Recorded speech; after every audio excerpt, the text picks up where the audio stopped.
Hey strangers, welcome to another episode of The Strange Sessions. I am Krista, and with me is someone I like to refer to as Tenacious K, also known as Kurt. That's awesome. Thank you. How you doing, Kurt? Good. How are you doing, Krista? I'm fine. I'm a little disappointed that you're not wearing the pajamas that I requested. Oh, the ones from my Facebook picture? Yes. I should really post that in the strangers group. You should, there are some people. They would it was a love picture to of see me that. as a little kid smoking my dad's cigar. In like the rocking the cutest pajamas 70s baseball pajamas. And his little afro.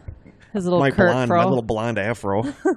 I had like a crazy head of blonde hair when I was a kid. I did too, actually. Can you believe that? Seriously? Uh-huh. I had blonde hair when I was little. Anywhoozles. That surprises me. I pulled up to pick Kurt up today, and he's like signaling for me to roll down my window. And he holds up this container, and he's like, should I bring these dark chocolate covered pretzels?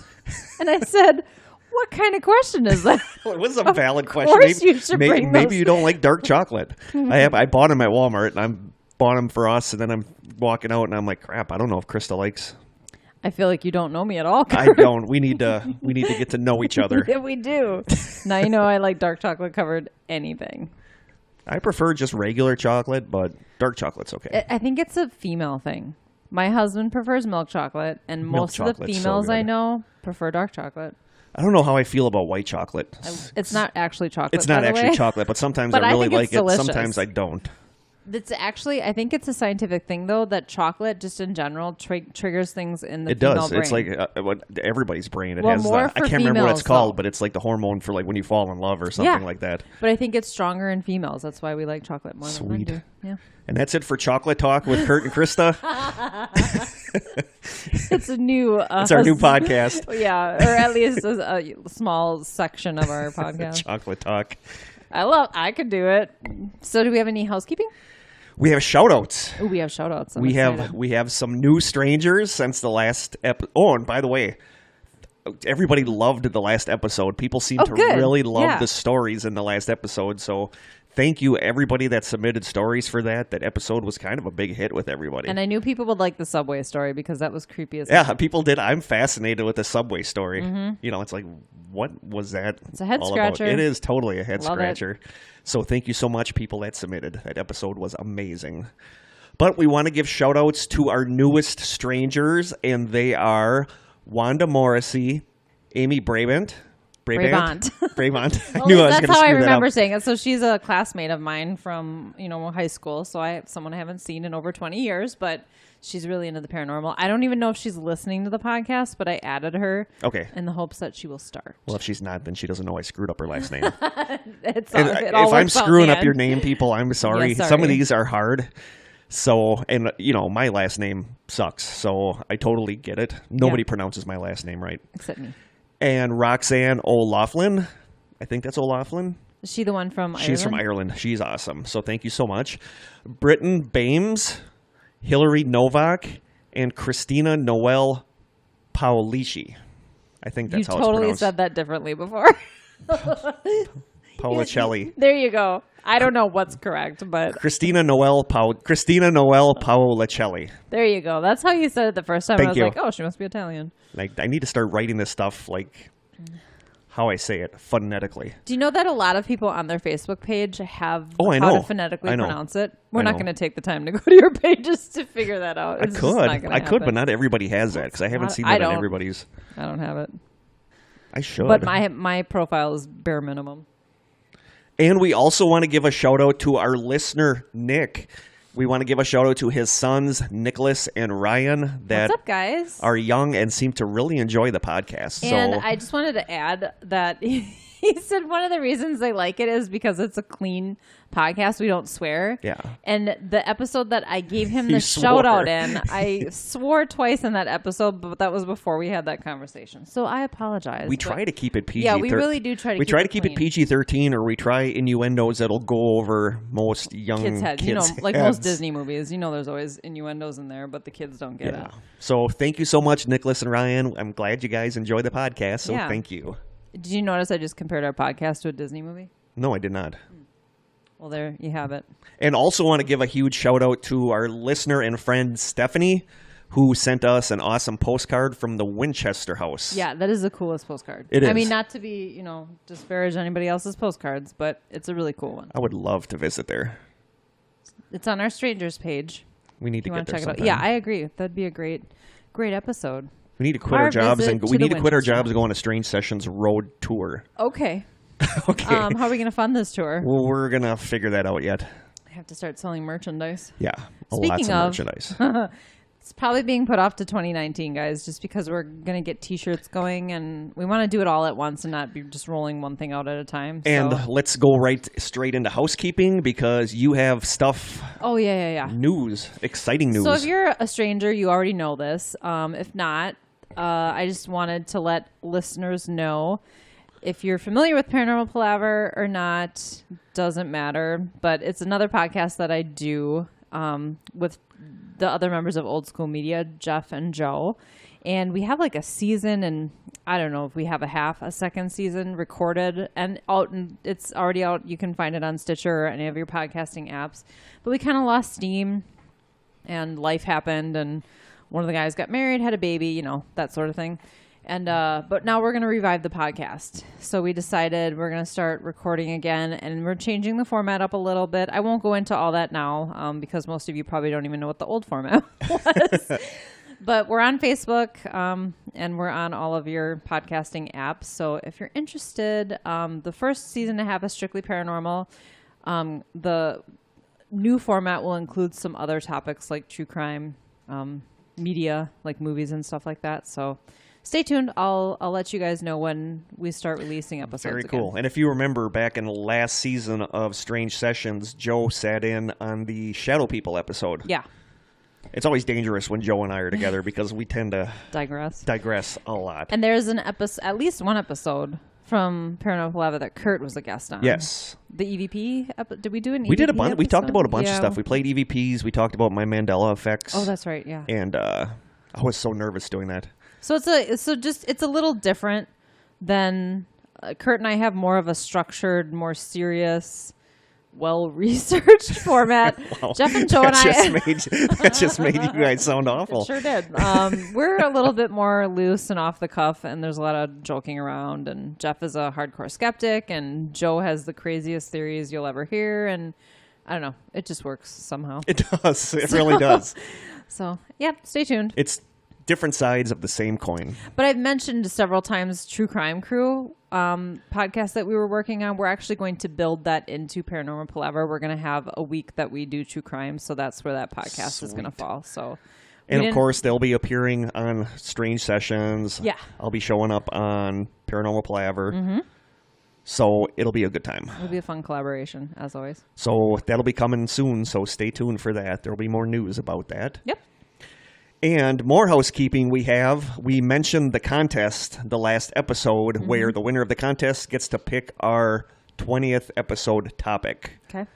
And we have a Gmail account set up for that. How this works, it's not really a contest. All you have to do is email us with your name and what your favorite episode was of the Strange Sessions. And that's just because we kind of want to know what people like and what people didn't like. Yeah. So that's all it is, nothing difficult. But the address to send your email to for the contest is, and this is all one word, thestrangesessionscontest@gmail.com. So just drop us a line with your name and what your favorite episode was. And I think in like the 18th episode, Krista and I will, during the episode, we'll use like a random number generator to pick the winner. The winner, yeah. And then we'll get in touch with you, and you can just let us know what you would like us to do for a topic. And it can be anything. Paranormal, something weird, paranormal would be nice, but anything that you're interested in. Within reason, because we do have kids listening. Yeah. So that'd be a challenge, right? Somebody picks some kind of dirty topic, and we have to make it a clean dance episode. around that. Yeah. Yeah.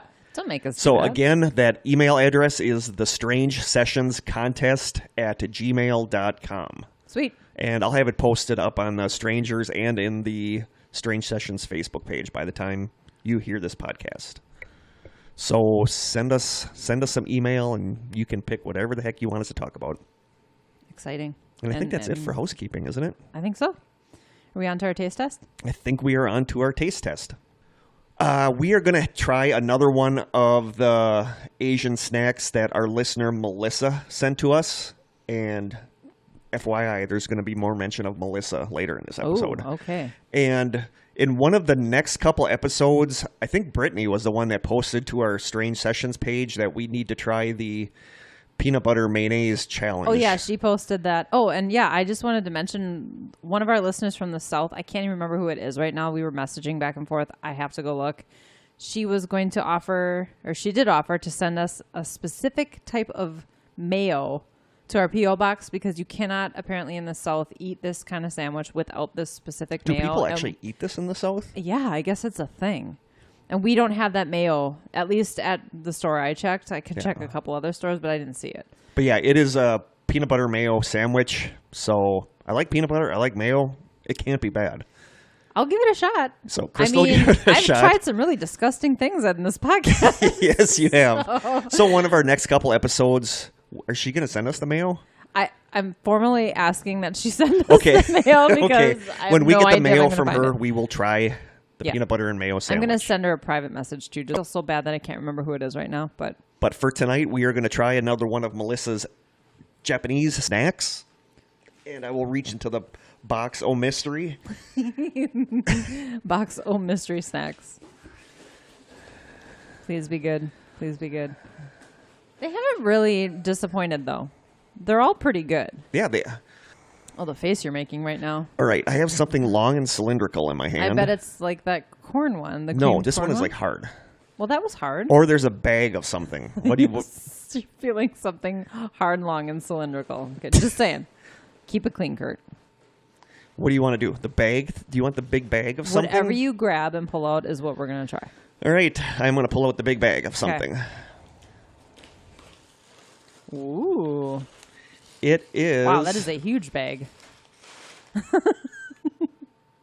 Giggling like a Thai coconut rolls. Ooh. I don't know. That looks I'm pretty good. excited about that. It comes in a bag like potato Try not to chips. squash them all. They look like little... It's weird because they look like...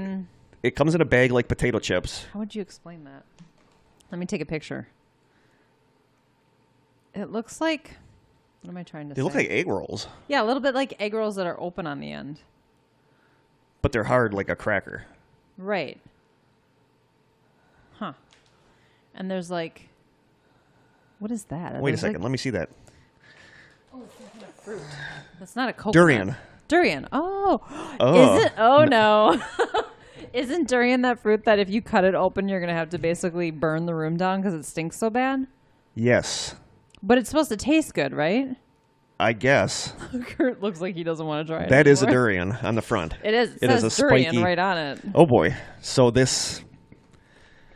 Well, we'll give it a try. We're going to give it a shot. Yeah, durians are... We talked about them in a previous episode. They're supposed to be one of the stinkiest things on the planet. But it's a fruit that you cut into, and the inside is supposed to be really good, but it is supposed to be horrible smelling. All right. Well, hopefully these don't smell bad because this is a small room. Yeah. All right. Do you want to open it? You want to try? You want to open them and sniff them? Oh, you just want me to get the brunt of it. I do. But if it tastes good, maybe it's just the taste. There's like a little rip. Oh, she's trying to rip it open, and there's a No, they don't smell bad. Okay. Is this a resealable bag? It's not. That's not good. Interesting. I think they smell more coconutty than anything. Coconutty. Oh, they got a weird smell. I mean, not a bad smell. Bit. I mean, they have a weird funk to them. I don't know if those are black sesame seeds or... You can blow through them. You can. Come on.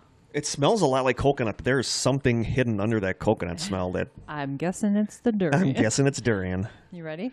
I am ready. Crunchy. Okay, Yeah, I'm ready. Here I'm we ready. Go. Oh, wow. Ooh, crumbly.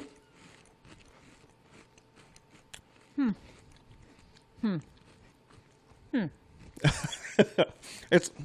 I don't know what to say about it. I mean, it's really subtle. It's good. It's good, but there's a weird... There's a weird... They're really But the first thing you get is coconut. But there's a weird. There's Sort a of weird like- there's a weird darkness in there somewhere. What does it remind me of? And it's like a weird undertaste. Is undertaste even a word? Give me another one. I actually like these. I do like it too, and it's got really, really good crunch. These are good. Durian flavored. I wonder if the seeds. Did durian have seeds? I don't know. It doesn't look like it. It's 46% coconut milk, 23% rice flour, 17% sugar, 5% durian, 4% sesame, 2.85% egg, 1.9% taro, and 0.15% I bet salt. those are black sesame seeds then. I really like this. Mm-hmm. They're delightfully crunchy. That lingering whatever that is in the background, it isn't bad. It's not enough to deter you from eating it. It's just different. And you can't like put your finger on what it No. is, or I can't even describe what it is. No, but it's there. It's there. We just can't describe it's it. like I can't describe it. It's so weird. I don't know why I can't come up I'm with so like glad an we do taste adjective. tests when we're so bad at describing what we're tasting. Like a punch in the face from a dead fish. I like this. No, I think really it's do. really good. Yeah, I can't come up with a description of that flavor though. I want to say it's like a savory, like a weird savory kind of flavor. But it's funky. Yeah. There's It's a little got a funk weird there. funk to it. It's got a weird little funk. Sort of like, have you had brie cheese? Mm-hmm. It's almost pungent, but not like I love gorgonzola and feta. That's really pungent, but it's like brie that has this weird sort of. I would totally describe that weird background flavor as pungent. Pungent, yeah. So that must be the durian. All right, I'm having one more. I got no problem eating these. I really like these. Isn't the durian the name of some kind of spaceship? I don't know. The durian. Makes me think of like Star Trek or It's Star Wars. when or you're not eating them, after you stop eating them, there's like a weird little aftertaste. That's how they get you. You just That's how gotta they get you. just keep eating it. So, Krista, on a scale of 1 to 10, Oh, ask her, right? She's got a mouthful of Thai coconut roll. I give it a 6. Are you Oh my serious? God, did you see this? I'm covered in Krista's sweater is covered in pieces. it literally like exploded all over my sweater. Oh That's my something God. for later. There's like so many Bad. dirty Yeah. innuendos. You Sorry, seriously kid. give it a Sorry, kid. 6? Yeah. I mean, it's not as good as the shortbread cookie we had last week. I'm gonna give it a 9. I really Wow. I do really like it. It's different. The what I'm talking about, the taste in the background. I'm not really complaining about it. It makes it different. The texture is very much like a fortune cookie. Very much so. Yeah. Oh, It's good. I really like these. If that were dipped in chocolate, oh, that would be so good. That will be. Huh. All right, take note, Japanese people. Dip those in chocolate, and I'd give it like a 9 then. I give this a 9. I really like this. The more I eat them, the more I really like it, despite the lingering funkiness. And Pungency. pungency. So thank you so much again, Melissa, for the box of stuff. Yeah, that's good stuff. There's more in there. I was feeling a lot of stuff when I was reaching around in the box of mystery. Box O mystery. And we still have Liz's box of candies, too. So Wow, we have the a lot zombie of- apocalypse happens. We'll be We're here. good. We're good. There's a box of Cheez-Its in there too. A box of Cheez-Its. We're almost at 20 minutes now. Okay. Our 15 keeps A turning magic into 50, 20. a magic yeah. 20. Let's just make it magic We'll make 20. it magic 20. Magic 20. Go Brewers. Okay, anyway. I want to keep eating these, but then they're going to hear me crunching throughout the whole episode. Well, it's mostly crumbs now. What's our topic today, Kurt? Our topic... We strongly hinted yes, our on the topic. last episode. And I have a feeling tonight's going to be a good night because we're talking about the black-eyed kids. Woot woot. Not the black-eyed peas. No.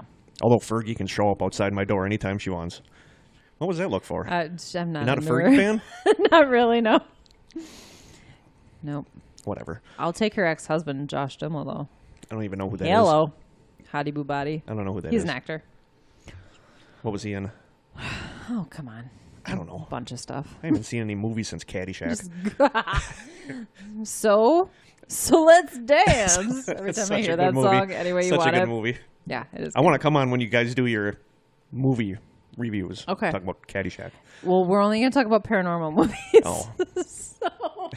So much for Caddyshack. There was what was that, a groundhog or a mole? It was a What was gopher. it? Gopher, duh. It was a gopher. I mean, I feel like that's kind of weird that he can That he can dance and dance. stuff. Yeah. That'll be enough for a somehow, I don't topic. know. That'll be enough for a topic. But no, tonight's story is the Black-Eyed Kids, as I strongly hinted at in the last episode. So it shouldn't be much of a surprise. No, should not. I know Krista and Jeff and Joe covered the story on Paranormal Palaver. Because Krista was kind of a Black-Eyed Kids buff. I wouldn't say buff, because I'm not good with facts. Although when it comes to something like this, are there facts? I don't know. Not a whole lot. It's not even. I'm not even really A convinced this spoiler? is a thing. Not a whole lot. I'm just really fascinated by the idea of it, and the idea of it really creeps me out. Yeah. Oh, totally. So. So the story of Black-Eyed Kids seemed to have... Oh, I already screwed it up. Already effed it up. The story of Black-Eyed Kids seems to have started in 1998 when blogger Brian Bethel posted in a Google group about a creepy experience he had in 1996. According to Bethel, one night around 9:30 p.m., he was parked near a movie theater and was writing out a check to his internet provider that he was going to deposit in their outside box. Suddenly, he heard the sound of knocking on his driver's side window. He looked up and saw two young boys wearing hooded sweatshirts. The boys appeared to be around 9 to 12 years old. Upon seeing them, Bethel stated, quote, "I was immediately gripped by an incomprehensible, soul-racking fear. I had no idea why." He cracked his window open a bit, and one of the boys asked him if they could have a ride home to get money to see the movie that was playing at the theater. Bethel says, "Plausible enough, but all throughout this exchange, the irrational fear continued to grow. I had no reason to be frightened of these two boys, but I was, terribly." He also saw that, according to the theater's marquee, the movie had already started, so driving anywhere and back would mean the kids would miss most of the movie. If I remember correctly, it was significantly into the start time. It wasn't like 5 minutes into No, the movie. it was it was well into the movie. Yeah. Do you remember what movie it was? Oh, crap. No, I don't. Mortal Kombat. Ah, yeah. Yep. Bethel went on to say, quote, "All the while, the child that seemed to be the spokesman uttered assurances. It wouldn't take long. They were just two little kids. They didn't have a gun or anything." The last part was a little bit unnerving. Why would you say that? I don't know. In the short time I had broken the gaze of the spokesman, something had changed, and my mind exploded in a vortex of all-consuming terror. Both boys stared at me with coal black eyes, soulless orbs like two great swaths of starless night. He's very descriptive. Wow. Yeah. That was very I prosy. full-on freaked out inside while trying to appear completely sane and calm. I made whatever excuses came to mind, all of them designed to get me the hell out of there. I wrapped my hand around the gear shift, threw the car into reverse, and began to roll up the window, apologizing all the while. Sorry. Yeah, my fear must have been evident. The boy in the back wore a look of confusion. The spokesman banged sharply on the window as I rolled it up, his words, full of anger, echo in my mind even today. "We can't come in unless you tell us it's okay. Let us in."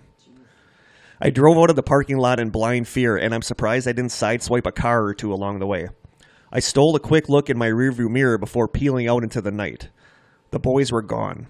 Even if they had run, I don't believe there was any place they could have hidden from view that quickly. So that's all from Brian.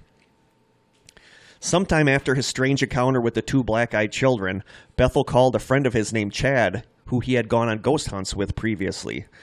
Chad had two female friends with him, both of whom claimed to have psychic abilities.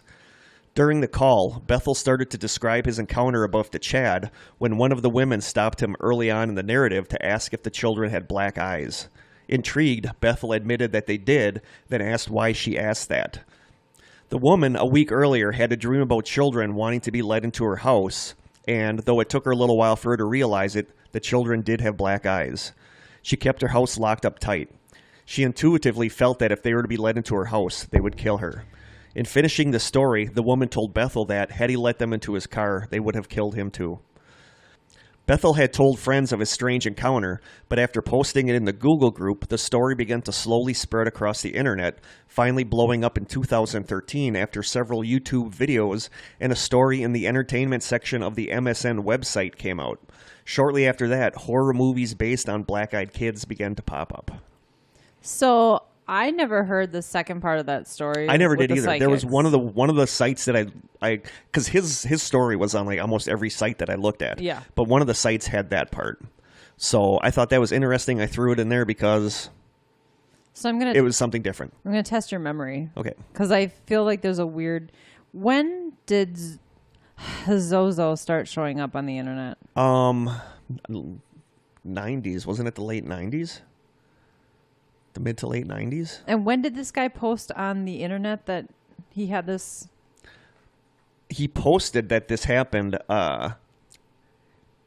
in a Google group in 1998, but this story happened to him in 1996. So they were pretty close to the same time that this stuff started happening. So there was like Google groups in 98? Yeah. Wow. Yeah.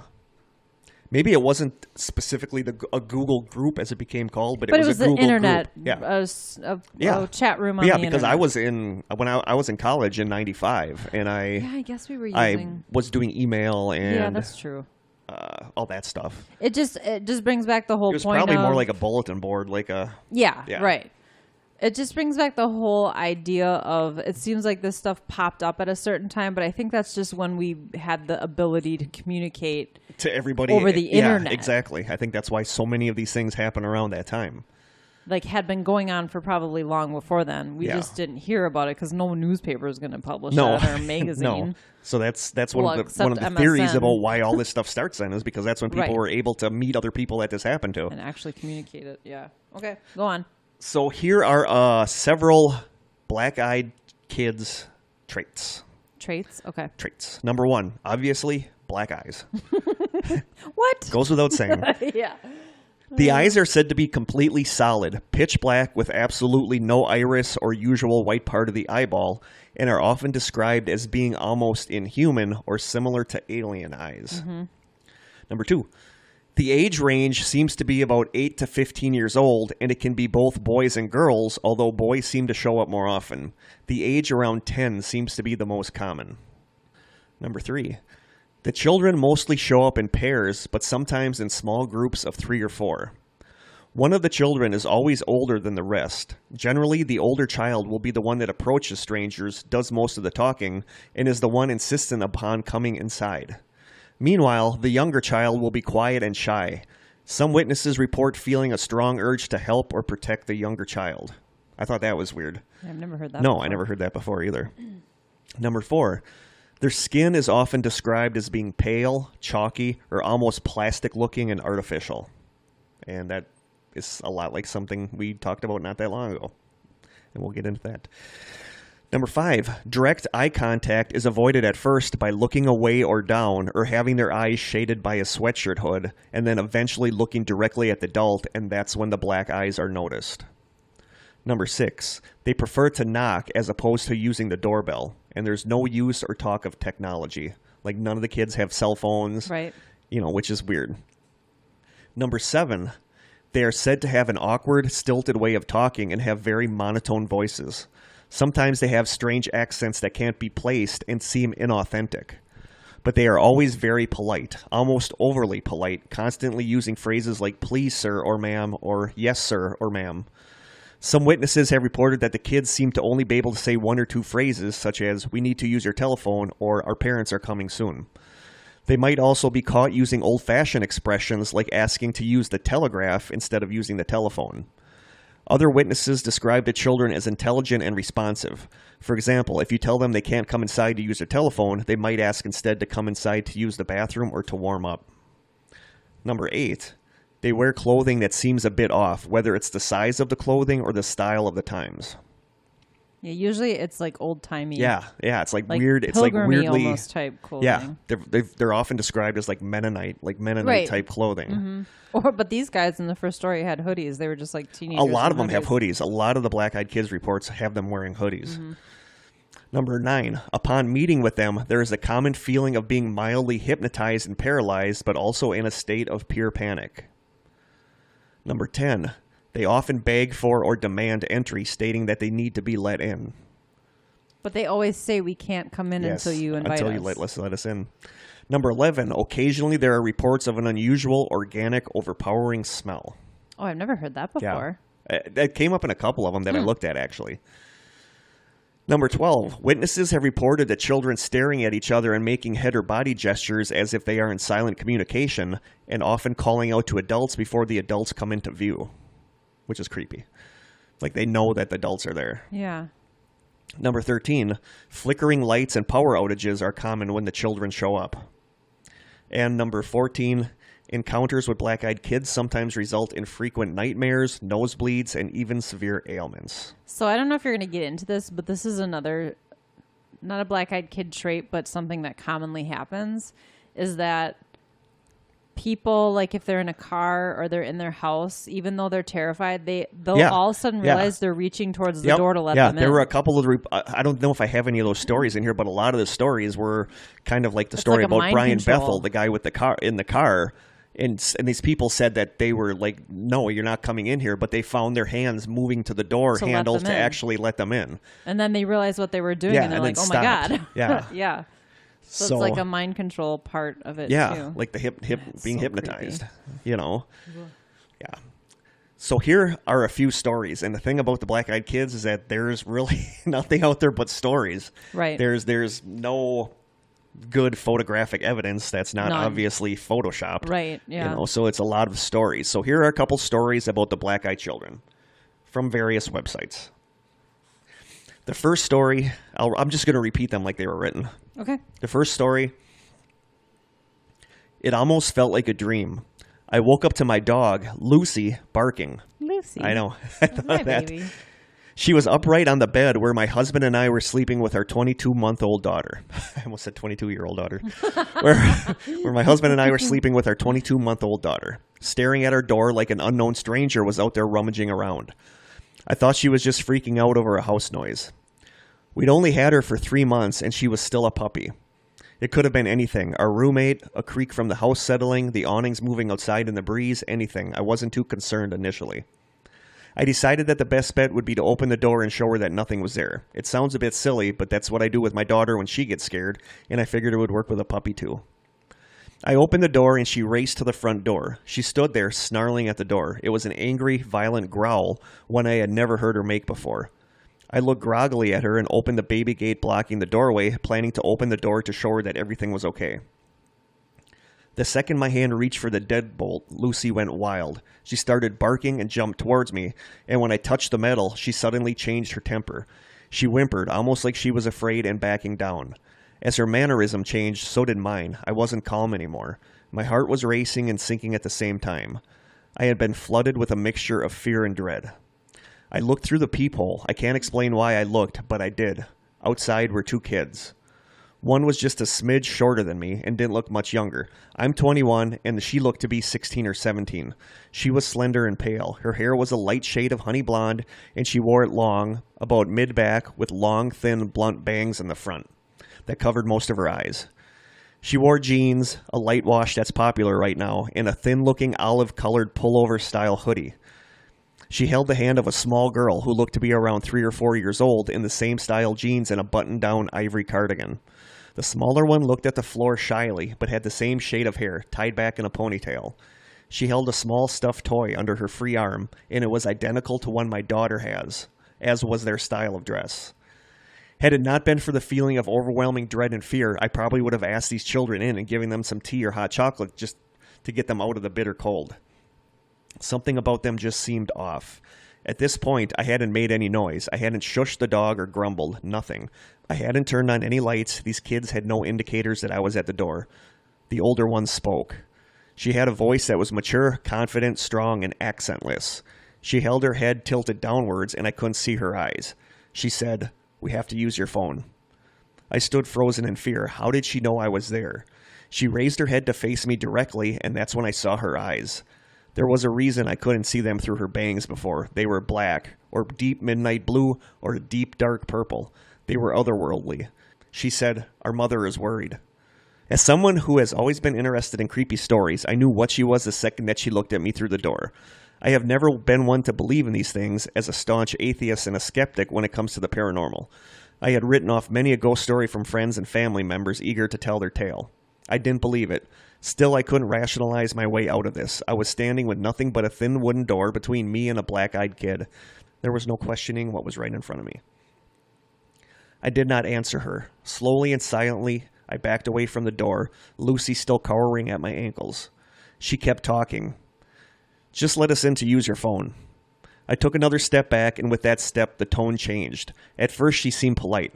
When I took that second step back, she became commanding, almost hostile. "We're not going to hurt you. If we wanted to do that, we would have broken in. I'll ask again. May we come in and use your phone?"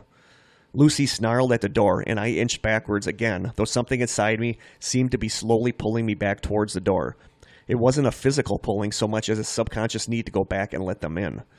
I got to my room, covered up the window, locked the door, and sat there in the dim light of the nightlight. I heard her call me back to the door once more, and then it was quiet.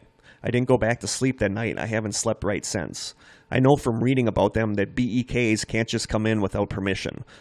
I know they haven't hurt anyone, but I still fear I'll be the exception. That we know of. When I told my husband, he said it was just a dream. He keeps telling me to forget it, but this lingering feeling of sadness, this dread when the house is silent at night, this fear of a knock at the door, this tells me otherwise. So that's creepy. Yeah, that's one of the things she says is that they haven't hurt anybody, but that we know of. But the people who let them in might have never been heard of again. Yeah. Well, and so that's a common, not that particular thing, but a common thing that I found when reading is that people would approach their door quietly, not say anything, not turn on any lights, and somehow they would just know that they were there. They would know that person was on the other side of the door and start talking. Yep. Yeah. I remember listening to an episode of Jim Harold's Paranormal Podcast. Mm-hmm. Love that show. Where somebody had a story on there saying that, I don't remember, I might be getting it wrong, but it was something to the fact that they had these black-eyed kids that came to their door, and they ended up like having them do housework. I remember like hearing outside. That story. They were like outside doing yard work. Yeah.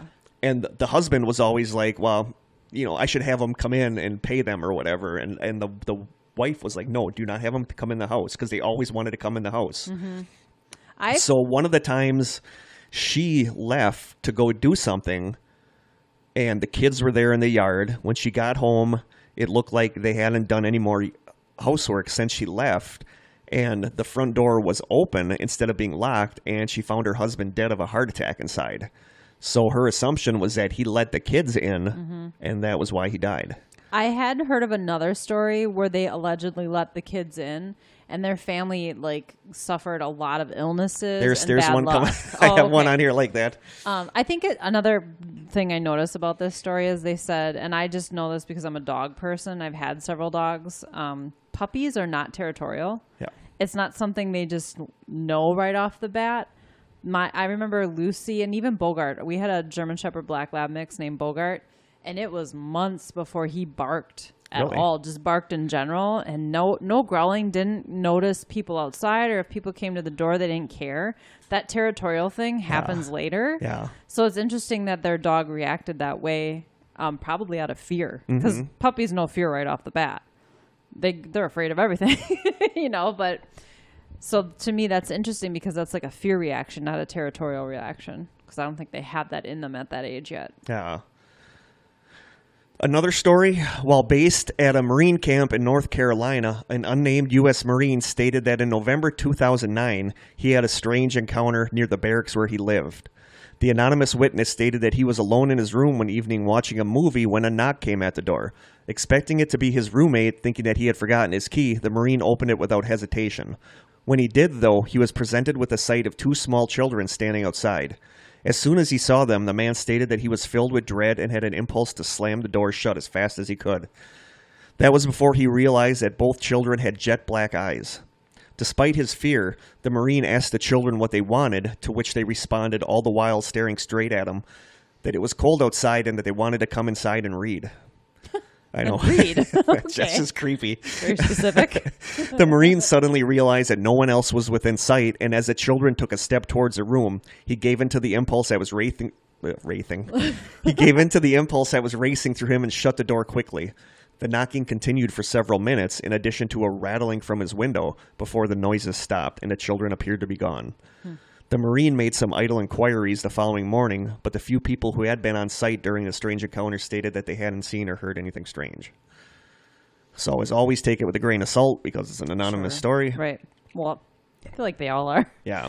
You know. And this next one actually popped up a lot, and it's kind of not in the same league. It kind of is. One of the earliest recorded sightings of a black-eyed child was back in 1950. A 16-year-old named Harold was strolling up the street to his Virginia home when he noticed a boy leaning on a nearby fence. Harold was a bit startled. He paused and said hello, but received no response. He turned to leave, then the mysterious boy finally spoke up, saying, "I want to go to your house. You're going to walk me up to your house." That was when Harold noticed the boy's eyes. They were pitch black. All of his instincts screamed run, yet he just stood there. Then, as if reading Harold's mind, the boy said, "Now don't you run away from me. You're going to walk me up to your house." That was enough to spring Harold into action. He booked it out of there. He claimed he heard the devil child let out the strange scream of what sounded like a bobcat, but he wasn't willing to turn around to be sure. That's creepy. The account goes on to reveal that Harold's parents actually believed his tale, and his father went out with gun in hand looking for what they believed to be the devil. The black-eyed child was gone, but Harold's mother still took him to the local priest to be sure her son would remain safe. So Joe brought that story to the Paranormal Blabber episode, and that's interesting because you don't hear accounts from decades ago. Yeah, they're and all it was weird being a single black-eyed child because they're always in pairs and stuff. Yeah, that one gave me the creeps. Yeah, the fact that it made that noise, that sound like a bobcat or something. Yep, that's really odd. Yep. That's an odd element that I have never heard in any other story before. And here is one from Mexico. Maria Ortega Gonzalez opened her door after hearing incessant knocking one afternoon. Her home was located in Tijuana. It was late in the afternoon of March of 2016, and Maria was getting ready to start dinner, as she always did at that time. The two children on her doorstep were about 10 years old, a boy and a girl holding their heads slightly downward. They were wearing what appeared to be handmade clothing. From what Maria could tell, the children had very pale skin and very even features. Even though they spoke perfect Spanish, she knew that the kids were not from her neighborhood. Maria thought to call her three children to the door, who were about the same age as the two standing before her, but something inside her told her not to. She then asked if they were lost and where their parents were. The two children replied with their original request for water and permission to enter the house. Maria asked them again if they were lost, and the girl of the two repeated, "No, we want to come in." Maria was at a loss of what to do. It was then that she grabbed her phone to call her husband that the two children finally looked up. What Maria saw filled her with terror. After making eye contact with them, she screamed while instinctively slamming the door. The two children had solid black eyes, something Maria had never experienced before. The sight of them had so disturbed Maria that she couldn't speak of it for days. Maria's was not the only sighting of what has been called black-eyed children in Tijuana that year. So, lots of stories from outside the United States, too. And this next one is from our listener, Melissa. What? Yeah. Melissa, who sent us the stuff we had tonight. She had a black-eyed kid? No, this is about her mom. Got all excited for a second. But her mom had a black-eyed kid encounter? She doesn't know. Okay. But tell me that this does not... Okay, but tell me what you think of this. I'm excited for this. Melissa sent me this a while ago, and then I had her send me it again for this episode. Okay. So this is from our listener, Melissa. Thank you, Melissa. Thank you. My mom used to work for a construction company / hardware store. She worked in the office and was also the cleaning lady. One night, she was cleaning there alone around 11 p.m. She was by her desk when, out of nowhere, she heard someone say, "Can I use the bathroom?" When she looked up, there was a girl at the back door. My mom was surprised, but she held up her finger in the just a moment sort of way and looked down to grab her keys. Then it dawned on her that this was super weird for reasons I'll get into in a moment. So she looked back and the girl was gone. She went to the door and looked out, but didn't see anyone or anything out of place. So she went back into the corner office next to the back door, which had large windows on two walls, and stood there for about 5 or 10 minutes watching for anyone strange, but there was nothing. No cars, no people, nothing out of the ordinary. Still, she got a super creepy feeling about the whole thing and decided to just go home. She said the girl was pretty, blonde hair, and looked like she was about 12. Odd, sure, but here's the thing. The business was on the edge of town, kind of down the highway. There aren't any houses for about a mile or so. It's all industrial over there. My mom didn't see a vehicle or anyone else besides a girl. It was also the middle of winter and about 35 below out. You know how Midwest winters are. Mm-hmm. The girl wasn't wearing a hat, and it looked like she had a t-shirt or a light sweater on, but definitely not a winter coat. What was she doing out when it was so late and it was so cold, underdressed, and so far from anyone else? But more than that, she was at the back door. That leads out into the lumber yard, which is all fenced and gated in with barbed wire at the top of the fence. The only time the gates are open is if they are getting a delivery or heading out to a build. There's no way to get in or out of there. How could the girl have gotten back there and why? Was the door open? No. How could she see her if the door wasn't open and she didn't open it? The door must have had a window. The door must have been that you could see through because she could see the girl. Okay. But the part that really gets me is my mom was near her desk and the girl was at the back door. My mom's desk was at least 100 feet from the back door and there was another door in between. Both doors are wood, but have large windows on the top half. Okay. And both doors were closed. My mom shouldn't have been able to hear anyone talking from outside the back door. Okay, but she said the voice confused me. Yeah. But she said the voice was very clear and even, not muffled and not in a yelling tone. It sounded like the girl was standing right next to her. So we have a girl alone in the middle of a Minnesota winter, a mile from town and without a jacket, in a place she shouldn't have been able to get to, and able to speak and be heard through two closed doors from 100 feet away, and she was asking to be let in. The first thing I asked her was, did you see her eyes? Unfortunately, she didn't. So I can't say for sure if it was a black-eyed kid, but it really seems consistent with stories I've heard. It could just be a ghost, too, though. It could be. Because all those things fit like a spirit, a ghost, you know. But that totally, to me, sounds like a black-eyed kid. It does, It yeah. totally sounds like a black-eyed kid. The only thing missing are the black eyes, but she just didn't notice it. Yeah. But so much of that is weird to me that you can't get into that area where the girl was. Right. So I honestly go with black-eyed kid. Or like you said, ghost. possibly a ghost. You know, I'm thinking, did a girl get killed along that highway and she, you know. That's possible, too. Either way, it's creepy as hell. Yeah, it is. It's creepy as hell. I would probably go home, too. Yeah, I probably would have quit. Yeah. So thank you so much for the story, Melissa. Yeah, thanks, Melissa. A lot of good stories. I wasn't expecting this many, experiences. I really like Melissa's because that's weird. Yeah. And it's someone you know. Yeah. Rather than just some random person story on the internet. Yep. Can't put anything on the internet that isn't true. No, exactly. So one last story that I'll get into, and this is one that we referenced earlier. Okay. I live just outside of a rural town in Vermont. It's a tight-knit community where everyone knows one another and people don't lock their doors at night. Not a good idea anymore. Crazies. There's never been any need to. A little over a year ago, I woke up because I heard a loud banging on my front door. At the time, my husband and I lived in a small home on a dirt road just off the rural route in town. It was the middle of a snowstorm, and the nearby hills get very slippery in the snow, so I thought that someone might have gotten into an accident or broken down. It's happened before. When I looked out the window, I could see that our motion light was on. I could see that there were footprints in the snow that had come from our road into our driveway, but there was no car anywhere. The snow was still covering the road, and no one had driven on it for at least a couple hours. Our front door was obscured from the window, but I could see that someone was standing there. I wasn't sure what to think, so I woke my husband up just to feel safer. While I was telling him what was going on, the banging on the door started again, and my husband went to answer while I stood in the hallway. When he opened the door, there were two children standing in the snow looking toward the ground. They were a boy and a girl and could not have been more than 8 years old. They were dressed strangely and had odd haircuts. The girl's hair was very long and straight, and the boy had a dated haircut that looked almost like a bowl cut. They weren't dressed for winter, and my first thought was that they must have been Mennonite children, but as far as I know, there was never a large community of Mennonites near us. Thinking back on it, I know that my normal reaction to seeing children in a snowstorm would have been to rush them inside and bundle them up with blankets and hot chocolate, but that's not how this felt. The children were very unnerving.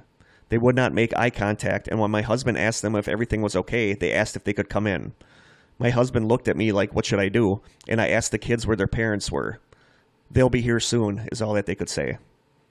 It was around 2 o'clock in the morning at this point, so the only reasonable thought in my head was that there must have been an accident or that these kids got lost. As much as my instincts told me not to bring them inside, I did it anyway. I went into the kitchen to make them some hot chocolate while my husband took them into the living room. While I was fixing the kettle, I could hear my husband talking to the kids. He was asking if they were okay, where they came from, how far they walked, if their parents' car had broken down, things like that. But they always answered, Our parents will be here soon. They spoke in a sing-songy voice. They didn't seem afraid to be in a stranger's home at all. I started to notice that our cats, we had 4, were all hiding except our cat Pigeon, who was in the kitchen with me. Normally, our cats are very curious and friendly, and we have to be careful they don't run out the door when we leave. This time, none of them even tried to see who was here, which I thought was very strange. All of the hair on Pigeon's neck was standing up, and his tail was puffed up while he looked in the living room.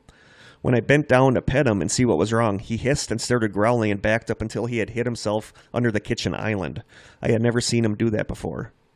When I walked back into the living room, the kids were sitting on the couch as still as can be, but my husband was holding his head in his hands. I asked him what was wrong, and he said that he just felt very dizzy all of a sudden, but that he was fine. I turned back to the children to give them their cocoa, but when they looked at me, I gasped. It took everything inside of me not to drop the mugs and just run away. When they looked at me, their eyes were completely black. They had no whites, just giant black pupils. When they saw that I was scared, they stood up and asked quickly if they could use the bathroom. I tried to be as composed as I could and showed them down the hall. They went into the bathroom together, and I hurried back to my husband to ask him if he had seen their eyes. He said that he had seen them too, and that it looked like his brother's badly bruised eyes after a car accident. We were in the middle of talking about whose children they could be when my husband's nose started to bleed. He'd never had nosebleeds as long as I had known him. I just knew inside myself that this had something to do with the kids in the bathroom, and I started crying while I ran to get my husband some tissues. That's when the power went out. I heard my husband yell my name from the living room, and as I started to walk back through the hallway, I stopped dead in my tracks. The 2 children were standing at the end of the dark hallway. They weren't moving, and I had never been so scared in my whole life. They just stood there in the dark looking at me. After what felt like forever, the boy said, "Our parents are here." And they just walked to the door, opened it, and walked out, leaving it wide open. My husband jumped up to go close it and almost fell over. We looked out the window and saw 2 men standing by a black car idling at the end of our driveway. The men looked like they were wearing black-colored suits and were very tall, at least 6 feet. When my husband waved at them, they just stared at us, got into the car, and drove off. Our power came on about half an hour later, but nothing was the same after that. Over the next few months, 3 of our cats went missing. We can only assume that they ran away somewhere and never came back. But the worst thing was coming home to find Pigeon in a puddle of blood on the living room floor. He looked like he had been vomiting blood. The vet told us that he had some kind of hemorrhage. After my husband's nosebleeds became a regular occurrence, we went to see the doctor. He didn't know what to make of it other than dry nasal passages, but my husband was diagnosed with an aggressive skin cancer. When the doctor asked us if we had used tanning beds, we thought he was joking, but apparently this kind of melanoma is linked to overuse of indoor tanning. The doctors think he will recover, but don't understand how it got so bad so quickly. My husband has never worked an outdoor job and spends little time in the sun. Since we let the kids inside our home, I've also suffered from regular dizzy spells and nosebleeds on a regular basis. I've had other issues which I won't mention here, but trust me when I say that I am suddenly in the worst condition of my life, and no one can do anything about it. I know that all this is because I let the kids into my home.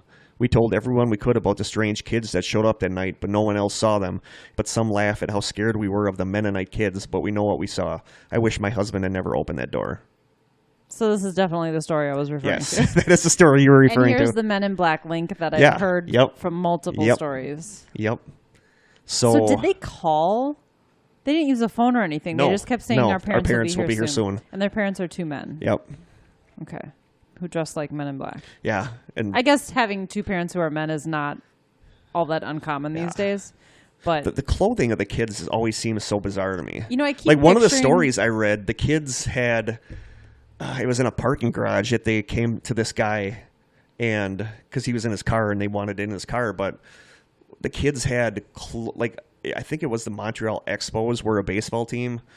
And the guy said one of the kids had a new Montreal Expos hat on, even though the Montreal Expos, I guess, didn't exist anymore at that time. And the cap that he had looked like it was from a period in the Expos history, like 20 years earlier. And it looked spotless, like it was brand new. And he said everything just didn't match with time. So there's a lot of just weird clothing things. Well, and I always find myself picturing the Children of the Corn. Yeah. You know how they kind of had that same look, the long, straight hair for the girls and sort of the almost like a bowl cut for the boys. Yep. And by the way, I think that's on Netflix right now, or there's like a newer version of that on Really? Netflix. Yeah, it's supposed to be pretty good. If you're looking for Halloween-y type movies to watch right now, it is October. Happy October, everybody. Yes, happy October. Happy Halloween month, as I like to call it. Krista loves Halloween. I love it. My house is already, on the inside is already all decked serious? out. Yep, I didn't start outside yet, though. So those are some stories. Thank you, Melissa, for sending in a personal story. A couple of what I call oldie but goodies, but a couple of new ones. Melissa's too. is great because, I love like it. Krista said, that was somebody we know. That happened to Right. somebody we know of somebody that is a listener and is a personal, very close friend of mine. Yeah. And, she's had a lot of weird stuff happen in her life. Right. But I'm fascinated by Melissa's mom's story because that's... Very strange. I tend to think black-eyed kid. I think Krista tends to think ghost. Yeah, because I feel like that, it could line up with either scenario, but... So we get into theories. Okay. And as always, there are two big main theories and several sub-theories. There's always so many sub-theories. There's always I sub-theories. love it. Big theory number one, they exist. I love that that's a theory. That's always... They exist. Our big main theories are always they exist or they don't exist. And that's where the sub-theories come in. If they exist, what exactly. are they? So sub-theory one for they exist, they're demons. Okay. And that's the big one, is that people think that they are demonic. The foul smell, the black eyes, the feeling there's of dread. There's a lot of... And any... we've talked about this before. Anything demonic or evil is going to want to present itself as something that you should totally trust. harmless. You know, like we always talk about Vicky's, or about Elsing's secondhand shop with the ghost of the supposed little girl that some people don't think is really the ghost of a little girl. So you're going to want to present yourself, and that's the best thing. You can, you could do a kitten, I suppose, and be a black-eyed kitten, but that's, right. It'd be so cute. That would be so cute. Isn't there sort of like a theory, too, that a demon on some level has to be invited into you? Okay, for possession. And there was some people theorize that the black-eyed kids are manifestations of occult rituals. Oh, interesting. That it's like I don't know if I want to say side effect. Conjured something? Yeah, they're like it's somehow conjured, not intentionally, but it's like a side effect of occult rituals. Weird. Yeah. So guys, stop doing that. So knock it off with the occult rituals. I mean, I get it, but so that's obviously the big theory, is that they are demonic in nature, which I could totally see that. Yep. Theory number two, and this is another popular one, they are alien-human hybrids. Yep. People are supposedly abducting women to impregnate them with alien babies, and that these are what the babies turn out to be. One of the interesting things about this is that there's something called moonburn syndrome, which apparently happens a lot to alleged witnesses of alien spacecraft, and it's like a skin-like condition like radiation poisoning. And a lot of people theorize that this is caused by the radiation emitted from UFOs. It reminds me of Close Encounters of the Third Kind. They get sunburned from the... And that's what moonburn syndrome is. And that many people who get close to the black-eyed kids report having this happen to them, where they get like this So that's burn. like a close encounter of the... Black-eyed kind? Well, there's like first, second, third, and it goes on. And first is like you've seen one. Yeah. Second is like it's had some kind of effect to the physical surrounding, which is the sunburn thing. Yeah. So it might be a second kind. Look but at if you you've with actually, the yeah, knowledge. but actually seeing a being, I believe, is more like a third. Yep. So, we covered that on Paranormal Palaver. Yeah, there's a lot of people that get close to these kids reportedly have this radiation poisoning. Interesting. When you had described the sunburn, I thought that were they like giving off some kind of radiation? It's very possible. Even more peculiar are the similarities between reports of black-eyed children and alien greys.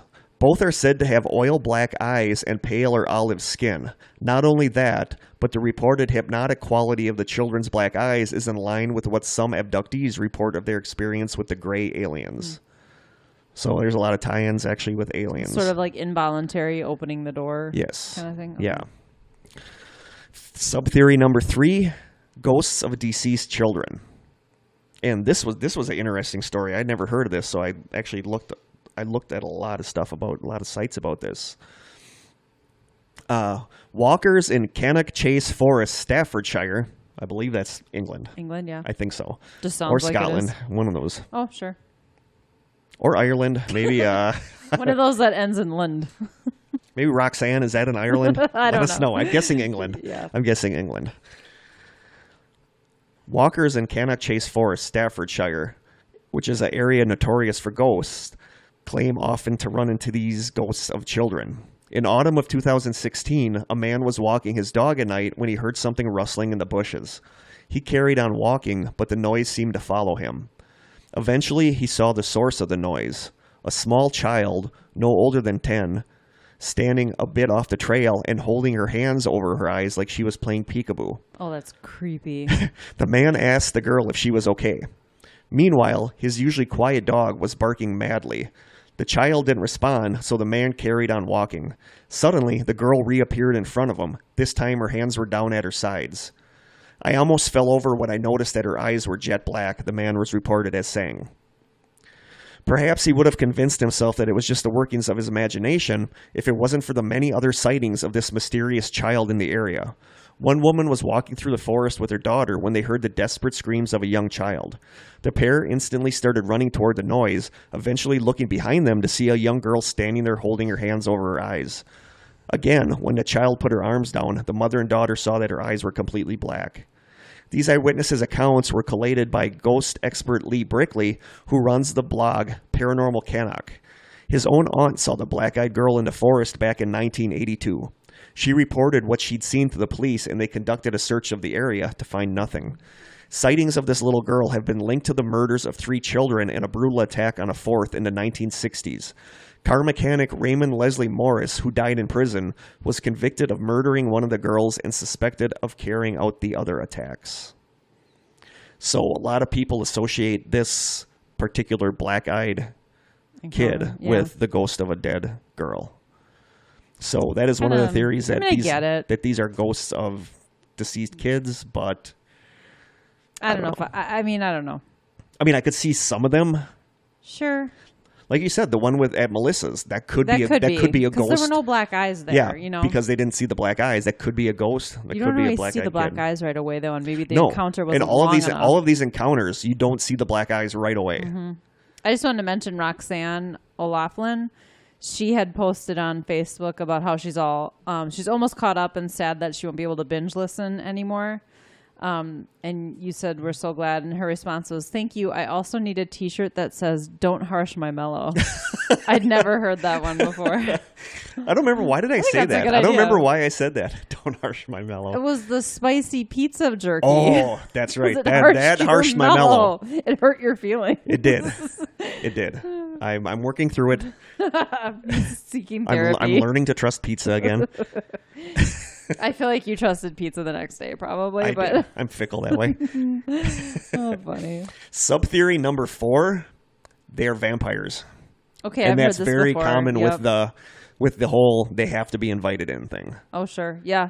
Like in every story you hear about the black-eyed children, they have to be invited in. Right. And that's like one of the big vampire. Yep. But that's also with demons, and vampires and demons kind of go hand in hand. Yeah. So, but that's a big one that you see is that they're vampiric in nature. Okay. Sub-theory number 5, they are the children of the Men in Black. Okay. So I thought you were going to say the children of the corn, and I was like, what? Children of the Men. But I mean, from that one story where they said their parents would be there, and then they saw them with the 2 men dressed in black. That sounded just like the Men in Black. Yeah. But I don't know, logistically, are there women in black? Do the Men in Black have personal lives? I don't know. That, do they do a little logistically? I just little. You keep saying So I don't know. So no, that is one of the big theories, is that they are the children of the Men in Black. Sub-theory number 6, the black-eyed kids are the product of a CIA experiment gone wrong. According to some internet sources, quote, air quotes. Sure. The CIA during the Cold War wanted to weaponize the occult and recruited a Catholic priest from Nebraska to summon demons to be used by military intelligence against America's enemies abroad. I just think it's funny that he was from Nebraska. I know. There's like nothing else about him, but he was from Nebraska. As with many genie out of the bottle stories, the demons could not be controlled, and they slowly started to spread among the earth. I'm going to say, I don't think so to that one. Yeah. I've never seen one. Sorry, Nebraska priest. Yeah. I feel like he doesn't exist. And finally, I'm sure there's a priest somewhere in Nebraska. I'm just saying. Yeah, I'm sure there is, but I doubt that he worked with the military to doubt it. Yeah. to demonize to raise demons we could use as weapons. Finally, sub-theory 7, the black-eyed kids didn't exist, but do now. And that's come up because... is this like the Philip experiment? Yeah, because of the like we said, the Philip experiment and tulpas, where if enough people believe in something, it actually manifests it in reality. Does Slenderman exist? Slenderman. Yes, exactly like Slenderman. A month prior to posting his story, Brian Bethel wrote a long post about magic and the creation of an entity through collective thought. He ended this post with a series of questions, saying, "So, can we create something like Bloody Mary just by collective force of will? If not just childhood legends, why not gods and goddesses as well? Are they all just expressions of enough collective reality shifts, or can they somehow exist on their own?" And that's basically That's a tulpas. scary thought, That's basically actually. tulpas. That's basically the Philip Right. experiment where, you have enough people believing something like the Bloody Mary thing, where you have Right. enough people doing it that it actually causes it to happen. That's a terrifying thought. So it seems that Bethel was interested in the creation of a tulpa, or a mentally crafted apparition. If this is what he was aiming for with his tale of black-eyed children, is it merely then a question of belief? Can fiction become reality if there is enough belief in it? And it's possible that this Brian Bethel, that this was an experiment that he did, that he put this story out there knowing that it could Manifest. it could get, catch enough people that it could, in theory, manifest black-eyed kids. I can kind of see this. I can kind of see, Sure. it's like a creepypasta before creepypastas were around, that he concocted this story as an experiment to see if it could get out there and catch fire and enough people would believe in it if something would happen. I feel like even if nothing manifested, something did happen because enough people are claiming to have had experiences. Yeah, but, They're probably all made up. Yeah, exactly. It's still that thing that I just don't know how I feel about it. No. There's no evidence. No. And Not you and a I talked about shred this of earlier evidence. this evening before we were recording, saying that we read stories that it's all of a sudden it's like, no, this is fake. Right. Where they come out as fake. There was one that I read in a couple places where it was like a really, really good black-eyed kid story. It involved they said a 15 or 16-year-old blonde girl showing up outside somebody's door, and they wouldn't let her in, and then she started like screeching and stuff like that. And then the person finally shut himself in his bedroom and she left. But the next morning he went out and saw that on the front door was etched the word soon. And then once that showed up, it's like, okay, this is cheesy now. Right. Like, that kind of ruined the whole story. I read one like that, but there were like footprints in the snow that were going to the house but not walking away, kind of thing. Yeah.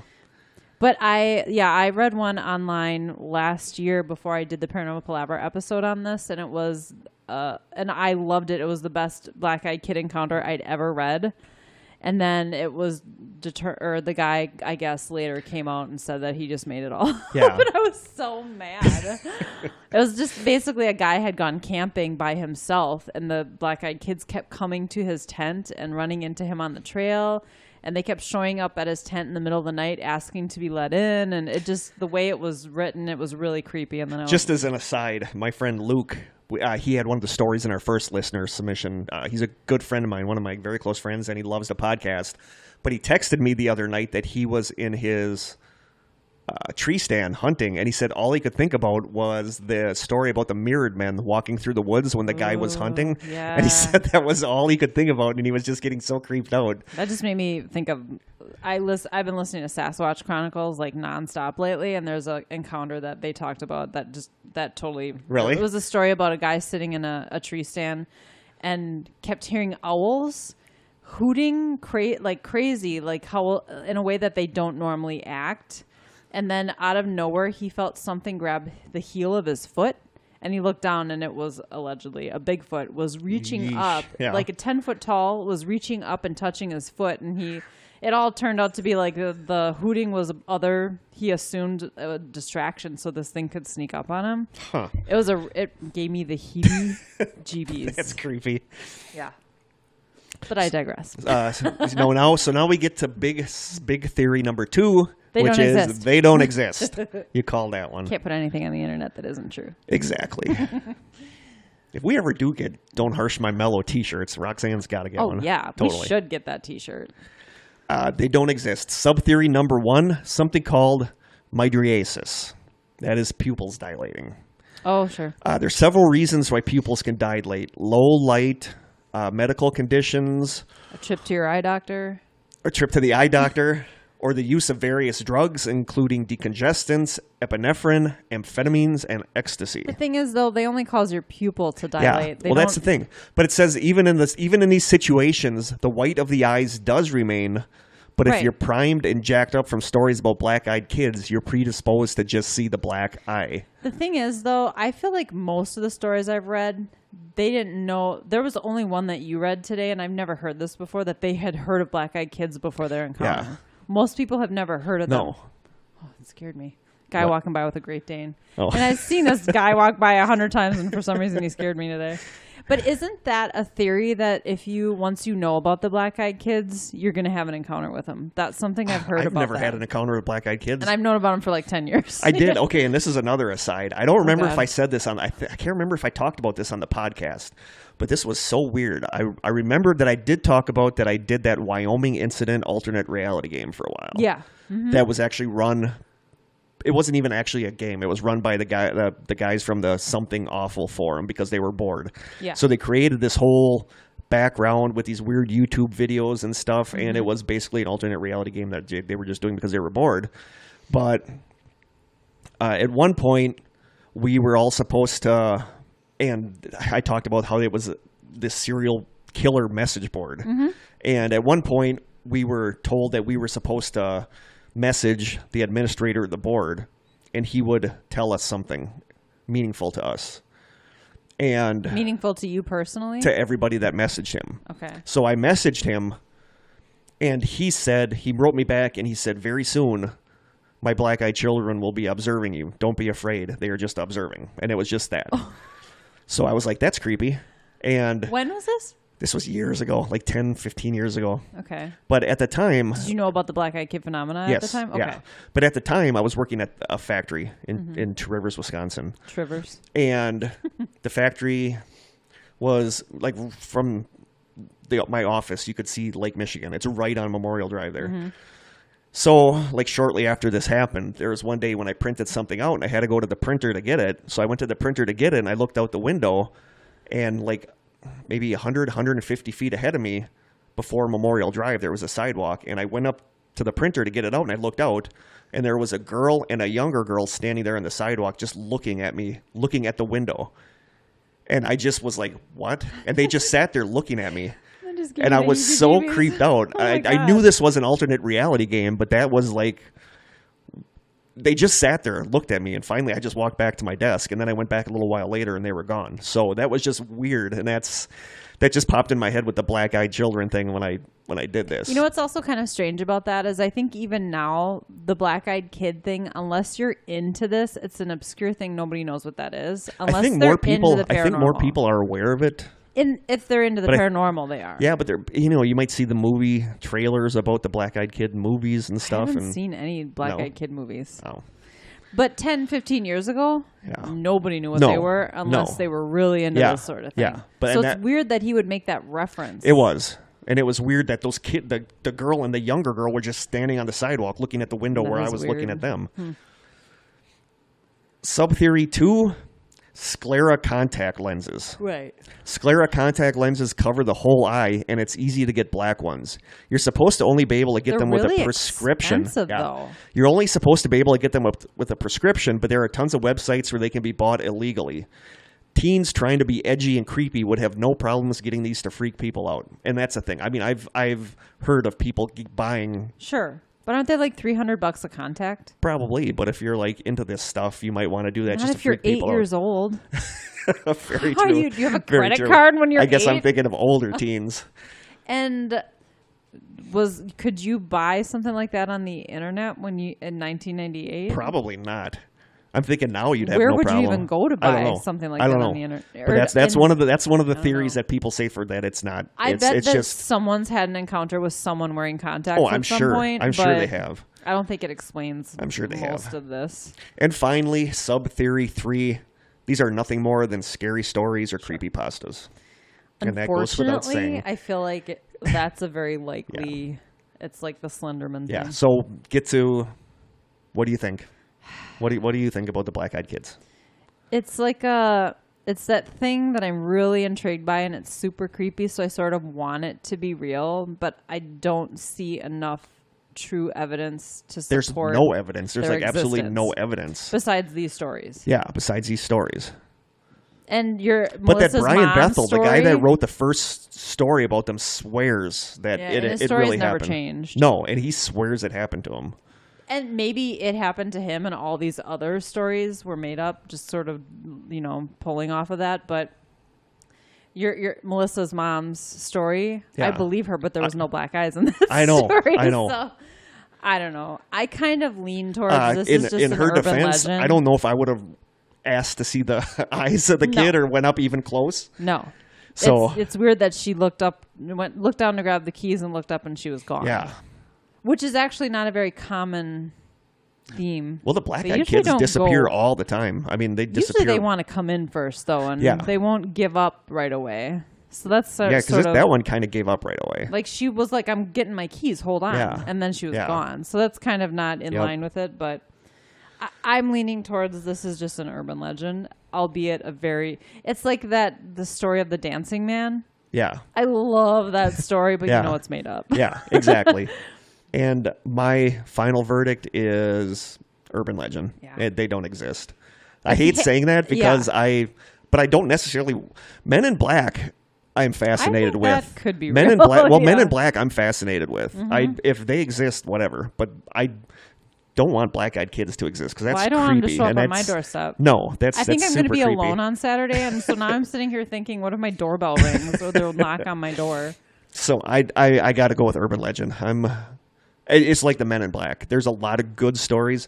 Although Men in Black, there's a little more evidence. There's like some the video. photographic There's some evidence photographic, too, but yeah. there's absolutely nothing for the Black Eyed Kids. Well, and then people say there's no stories about people that let them in, but that could be because the people that let them in die. Yeah, they're never heard from again. Yeah. Or they die. Yeah. So if any of our listeners, if you're not on Facebook, email us, is it strangesessions@gmail.com or thestrangesessions@gmail? I think the Strange Sessions. I feel like we I should never know remember. Hold on, I can look at my phone. We run a tight yeah, ship here. Dang, we need an assistant or We something. do. We need a social media assistant. We can't pay you though, so you're more like an intern. We give you a sticker and some Yeah, you some could have a Thai coconut roll chips. No, those are going to be gone before we leave today. Yeah, they will. We'll give you the stuff we really don't like. You can have some of that fish. It's thestrangesessions@gmail.com. Okay. So if you're not on Facebook and you've had an encounter with a black-eyed kid, email us. Yes, if you've had an encounter with a black-eyed kid, email us. If you are on Facebook, message us. If you are a black-eyed kid, show up at Krista's house Saturday. Let her know what's going on. Ask to come in. I feel like they don't use technology, so they're probably not listening to podcasts. Probably not. Interesting. You never know. You never know. So yeah, I love the stories of black-eyed kids, I do but too. it's like the Men in Black where I think it's great stuff, but I can't say that exists. That's why when that listener question last episode was, if you could learn the truth about anything, I think I said black-eyed kids because I'm already convinced that Bigfoot they don't is exist. real. Yeah, and so you convinced Bigfoot is real. Yeah, I don't need anyone to tell me that, but this one I'm like, just tell me if it's real or not so I can move on. Yeah. So if you know anything about this, have any stories, please get back to us. Yeah, we'd love to hear it. And speaking of listener questions, Ooh, are we moving on to our anonymous questions? it is time for our not. And by the way, he wrote it down. I actually wrote this down now because we realize a lot of you don't follow us on Facebook. the Strangers in the Strangers group where we have it posted. So if you would like to ask us an anonymous question, you go to the website QOOH.me/strange sessions. All one word. QOOH.me/strange sessions. That's pretty cool. You can just ask us Yep. a question anonymously. It'll show up in our queue, and we'll read it and answer it on the show. Several cars pulled in and did not. I know this one. We'll do two because you and I are going to both have the same answer for this one. Oh, okay. I know that you and I are both going to have the same answer. This question asked by an anonymous listener is, would you rather Oh, I hate these. be haunted for 5 years or possessed for 1 week? Oh, haunted for 5 years. Totally haunted for 5 years. 100%. I'd rather be haunted for 10 years than be possessed for 1 a week. day. Krista and I have this fear of possession, but I don't know if I'd say I don't fear it because I don't think I really could be don't think possessed. that I can be Right. possessed. I really don't think I can be. But possession terrifies me. Possession freaks me out, but I also think that the way my mind is, it's so clamped down that I cannot be possessed. Yeah, I agree. I'm not issuing that as a challenge to anything out there, Yes, let's put that out there. but I don't think I can be possessed. But the thought of being possessed freaks me out more than being haunted. So terrifying. I've been haunted for 5 years when I lived Yeah. in my old creepy apartment, so I can handle that. Yeah. I seriously can handle that. But I have not lived in a haunted house, but I would take that any day over something taking over my mind. the and my only body. thing that freaks me out worse than the idea of me being possessed is somebody that I care about being Right. possessed. That's even worse. It is worse because you don't. You'd be horribly worried for that person, but you also would be a little bit afraid of that Yeah. person. Yeah. Like, am I just, talking like, to you? You gave me like a weird look when you said that. You had like your eyes open You'd be wide, like scary. you were creepy. It would be really creepy. So yeah, totally haunted for 5 years. Yeah, Make it 10. done. I don't want anything to do 10 with being years possessed. haunting over 1 day possessed. Yeah, 10 years haunting, and I'll even eat tins of that fish rather than be possessed. Time for We one feel more rather question. strongly about being possessed. Yes. Okay. Time for one more question.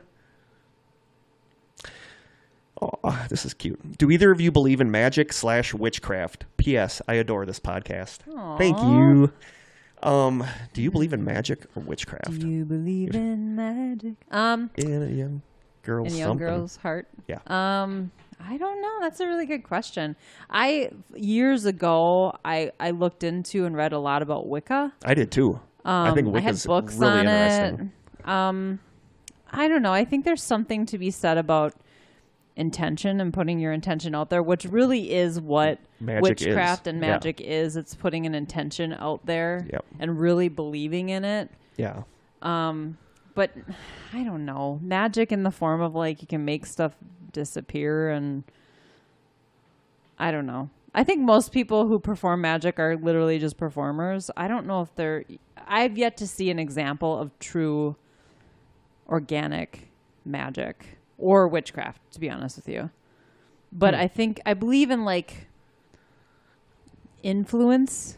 Does that make sense? That totally makes sense. I think you can influence Yeah. things, and I think karma sort of plays into that a little Yes. bit. Yeah. So yes and no. Yeah. Yeah, because my That's not answer a very good to that answer. is yes, I do believe in magic or witchcraft, but I think it's not what The people movies portray. No, it's not what people think it is. I think Right. it, like you said, it's influence. It's I think it's feel way more subtle. Yeah, I know this is weird, but I feel that luck can be manipulated. I really do. And I don't know why I feel that, but I believe that's a type of magic. Okay, so can you like go into that a little bit? What do you mean luck? Just that there's some people who are luckier than others. Oh, I totally agree with because that. they are able to manipulate luck. They're able to manipulate the universe around them Mm-hmm. to be more lucky, and I think that's a form of magic. I believe that I believe And that's that intention, I think. Yeah. You're putting that Yeah. intention out into the yeah, universe. but I believe there's a lot of people, and I'm not blowing my own horn here, but there's a lot of people that when they meet me, they're like, I instantly like you. And I think that's a type of magic. I Yeah. think that's like an aura. It's like and I believe that's a type of magic that we do whether or not we realize we do it. Yeah, I agree. I just had a memory all of a sudden pop into my head. Speaking of auras, this is so like, I'm digressing briefly here. It's okay. We digressed a lot We have a tonight. new listener named Kristen. She's my coworker. Hey, Kristen. And she's probably not even close to caught up. I think she's actually, no, she is listening to the Strange Sessions. But she went to the eye doctor a few weeks ago and had her eyes dilated. And I was standing outside of her office talking to her, and she kept telling me, you have like a light blue aura glowing all around you right now. And Joe from the podcast walked over, and I'm like, well, what is Joe? I'm like, it's got to be your eyes. Yeah. Joel came and she's like, no, he doesn't have anything. He doesn't even have an aura. So I'm like, I'm thinking we did all this stuff, and no, it was just me. She just saw a light blue aura, like fuzzy glowing around my figure. And I thought, well, if it's her eyes, why wouldn't she see one around Joe standing right next to me? So that's strange. That is strange. But I believe that's a type of magic. I think that we all have our own individual types of magic, and I think that, like witchcraft, I think that you are able to.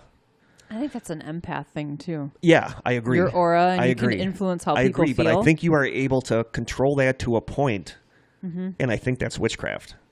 I don't know if anything I'm saying is making sense or not, but I do believe in magic and witchcraft, but I don't think it's as... I think those terms are misleading. Yeah. I think it's very subtle. Yeah. It's a subtle thing. It's very subtle, but right. I think that people have the wrong idea of what it is. Right. I think there's magic all around us in the world. I really do, and I think that some people are able to tweak that or hack it or control it a little bit. Manipulate it. That is witchcraft. And I love the idea. It's the only term you can come up with. I love the idea of white witches that do good spells. I love that. I actually looked into that for quite a while. But a lot of that creeped me out because a lot of that is opening up yourself more than I feel like I'm comfortable opening myself. Right. Mm-hmm. So, but I do think it's possible, so I do believe in it. Well, and a lot of stuff that goes along with like that, the Wiccan religion is like believing in, I mean, it's a religion. They believe in things like goddesses, and I love Wicca as a religion. That, I think Wicca is a great religion. It's very earth based. It's very earth based. It's very good. It has that law of threes that anything you do bad to somebody else will come back to you three times as bad, and that's karma. And that's karma is magic. Karma is magic, and so.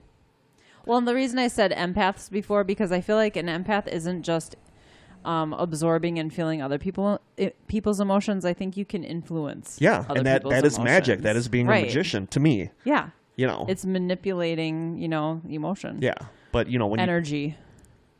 When you talk about magic, a lot of times people think David Blaine, like, oh, I made my thumb come off. Out of a hat. Yeah, so levitating. I can't levitate. No, I can't levitate either.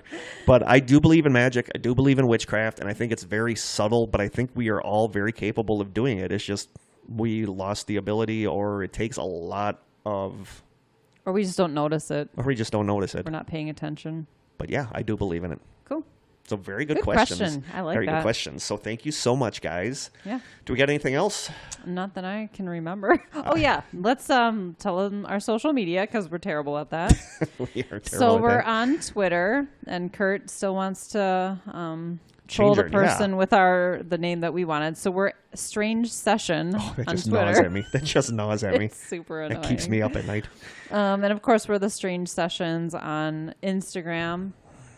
And of course, you can find us on Facebook and join our group, The Strangers. If you want to. If not, we get it. We get it. I listen to a lot of podcasts, and I'm not on their Facebook groups. Exactly.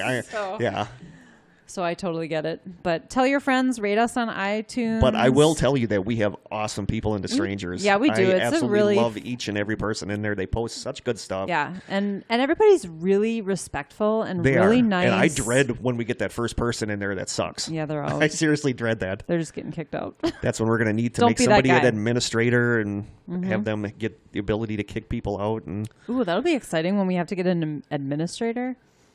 That's scary to think about. It's got to be a friend of ours. It's got to be. Like a Rhonda or somebody. Yeah. She's probably not on Facebook enough. This is a conversation for offline. It is a conversation for offline. So anyway, as always, thank you guys for listening. If you have any comments or anything, please get back to us. And please send your email for the contest to thestrangesessionscontest@gmail.com. And as always, stay strange.